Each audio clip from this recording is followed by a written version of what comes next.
সাহিত্য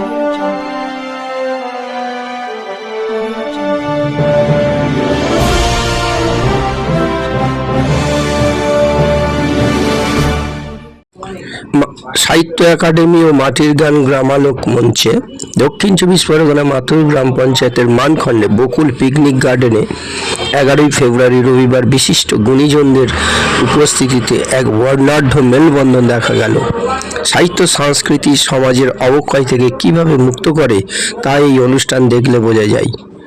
সুন্দর গানের মাধ্যমে শুরু হয় এই অনুষ্ঠান এবং লেখক ও সাহিত্যিকরা নিজ নিজ কবিতা পাঠ করেন।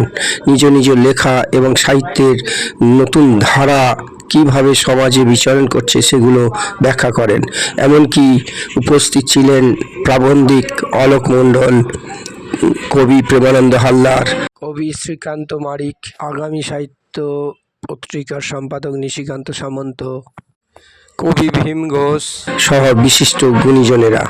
মানিক বাবুর পরিচালনায় এই অনুষ্ঠানটি এক অন্য মাত্রায় রূপ নেয় এবং গানের মাধ্যমে শেষ হলো এই অনুষ্ঠান। আগামী দিনের পথ দেখানোর জন্য হয়তো বিশিষ্ট এই গুণীজন সম্বর্ধনাতে দেখা যাবে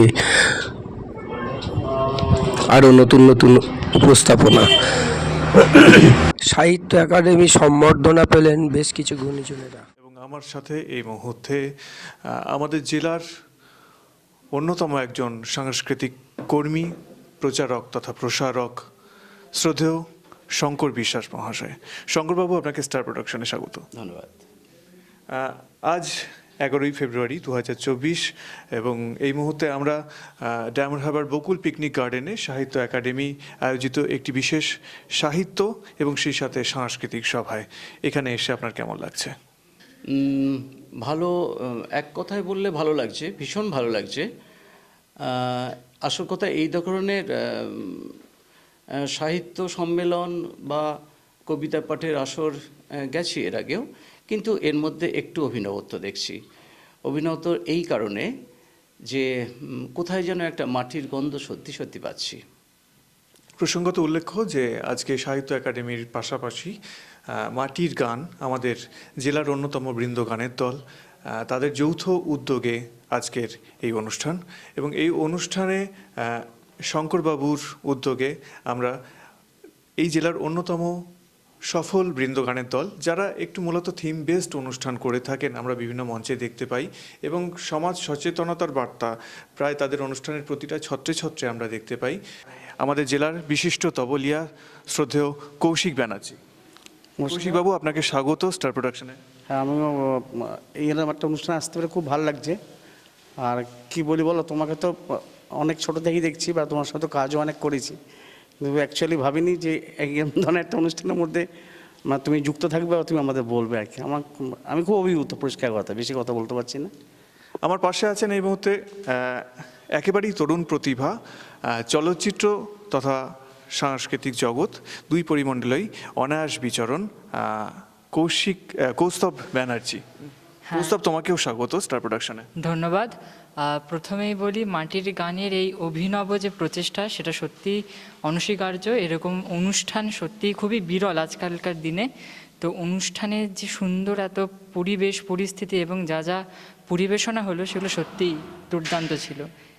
আমাদের জেলার বৃন্দগানের জগতে যে প্রথম সারির যে দলগুলোকে আমরা দেখতে পাই, সঞ্চারী তাদের মধ্যে একটি, এবং সেই সঞ্চারীর সাংস্কৃতিক কর্ণধার এবং সেই সাথে আমাদের জেলার অন্যতম খ্যাতনামা প্লেব্যাক সিঙ্গার, প্লেব্যাক সিঙ্গিংয়ের জগতে অনবদ্য একটি নাম মৌ ব্যানার্জি, এবং পারফর্মিং আর্টের ক্ষেত্রে উনি নিজেও খুব ভালো সঞ্চালনা করেন আমি যতটুকু জেনেছি। তো আপনাকেও স্বাগত শ্রদ্ধেয় মৌ ব্যানার্জি। স্টার প্রোডাকশনকে স্বাগত। এরকম একটা অনুষ্ঠান আমাদের প্রেজেন্ট করছেন, যে প্রচারের খুব দরকার। যেটুকু অনুষ্ঠানই হোক না কেন, সেটা যদি প্রচার মাধ্যমে আসে তাহলে বহু ব্যক্তি দেখতে পারে। এটা হচ্ছে একটা খুব গুরুত্বপূর্ণ পয়েন্ট আর কি। আর সন্টুদা বা নীলাঞ্জন দাকে তো অসংখ্য ধন্যবাদ। আর আমি সেরকম কিছুই পারি না, চেষ্টা করছি এই পর্যন্ত। পরিবারের সঙ্গে আছি, কৌশিক ব্যানার্জির সঙ্গে বিবাহিত সূত্রে যুক্ত হয়েছি, সেই সূত্রেই গানটাকে নিয়ে এগিয়ে যাচ্ছি এবং ছেলেকে মানুষ করা, বড় করার চেষ্টা করছি। আর আপনাদের সবার আশীর্বাদ এবং ভালোবাসা, এটাই কাম্য আমাদের পরিবারের সবার তরফ থেকে। কখনো সময় আসে জীবন মুচকি হাসে, ঠিক যেন পড়ে পাওয়া 14 আনা। অনেক দিনের পর মিলে যাবে অবসর, আশা রাখি পেয়ে যাব বাকি 2 আনা। সাহিত্য সেবা এত বছর ধরে করার পর সাহিত্য একাডেমি পুরস্কার আজ 11ই ফেব্রুয়ারি 2024। কেমন লাগছে এই যাত্রাপথ যখন পিছন ফিরে দেখছেন? খুব অদ্ভুত আনন্দদায়ক একটা পরিস্থিতি। মানে সাহিত্য একাডেমি শুধু নয়, আজকের যে মাটির গান এদের উদ্যোগে যে অনুষ্ঠানটা হলো আর কি, সম্পূর্ণ অন্যরকম। এর আগে আমরা সাহিত্য সবাই যেগুলো গেছি, কবিতা পাঠের আসর হয়েছে, গল্প পাঠ হয়েছে, বক্তব্য হয়েছে, গান টান খুবই কম হয়েছে। কিন্তু এই বিশেষ করে ভালো লাগলো যে এতগুলো গ্রুপ এবং সবাই গান এবং কথা, এই সব কিছু মিলিয়ে অদ্ভুত একটা মেলবন্ধন। আজকের যে দিনটা, সেই দিনে আমরা একটা শব্দ প্রায়শই শুনে থাকি, সাহিত্য সংস্কৃতি। দুটো শব্দ পাশাপাশি অবস্থান করে। আপনি সাংস্কৃতিক জগতের সাথে নিরবিচ্ছিন্নভাবে বহু বছর ধরে যুক্ত, এবং আমরা যখন অনুষ্ঠান করতে যাই বিভিন্ন মঞ্চে, বিভিন্ন যে বৃন্দগানের দলগুলি আছে, দেখা যায় যে শ্রেষ্ঠত্ব নিয়ে কম বেশি দ্বিধাতে ভুগতে থাকেন বহুজন, কম বেশি সবাই বলবো না। তো সেই জায়গায় দাঁড়িয়ে দেখা গেল আজকে কিন্তু 3টি বৃন্দগানের দল, 4টি বৃন্দগানের দল মাটির গান তাদের আয়োজনে আসা, এবং সেই সাথে স্বরবিতান, তারপরে সঞ্চারী, হ্যাঁ, এবং সেই সাথে হচ্ছে কৌশিলব্য। এই 4টে দল একসাথে মিলে যে পারফরমেন্সটা দিল, সেটাকে এক কথায় বলতে গেলে মিলে সুর মেরা তুমহারা। তো সেই জায়গায় আপনার এই যে অনুভূতিটা, কোথাও গিয়ে কিন্তু মানে কোমল রেখা থেকে করিমধ্যম হয়ে সমস্ত সপ্তকে যেন অনায়াস বিচরণ হয়ে গেল, সাবলীল বিচরণ। কেমন লাগলো সেটা? মানে এদের একসঙ্গে পেয়ে আমার তো মনে হয়েছে যে আমরা সবাই এক, এখানে আলাদা বলে মনে হয়নি। হয়তো এক একটা গ্রুপের এক একজনের নাম দিয়েছে, কিন্তু এসে যখন দেখলাম যে ওরাও আমাকে চেনে, আমরাও ওকে চিনি। মানে এই যে হৃদ্যতা, যার জন্য সবাই সবার সঙ্গেই কথা বললাম, একটা অনেক দিন পরে এই যে একটা একসঙ্গে হওয়ার একটা যে আনন্দ, সত্যি খুব ভালো লাগছে।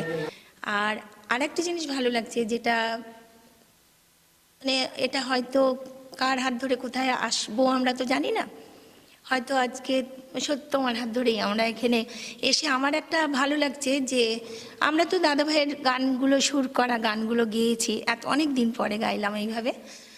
আরও ভালো লাগছে যে আমাদের এই ডায়মন্ড হারবারের আরেকটি গ্রুপ, শঙ্করদার গ্রুপ, যেটি যে ওই যে আজকে যেটা ওরা করলেন, যে বায়ু আকাশ প্রকৃতির প্রতিশোধ, হ্যাঁ, প্রতিশোধ নিয়ে যেটা করলেন, মানে ওটা কিন্তু মানে শঙ্করদার লেখা কথাগুলো নিয়ে এসে দাদাভাই যখন সুর করেছিলেন, সুর করে আমরা হচ্ছে ক্যাসেট করে ওনাদের পাঠিয়ে দিয়েছিলাম, ওনারা ওই গানটা তুলেছে। আজকে দাদাভাইয়ের গানগুলো ওরা যে গাইছে অন্য গ্রুপ, আমার খুব ভালো লাগছে।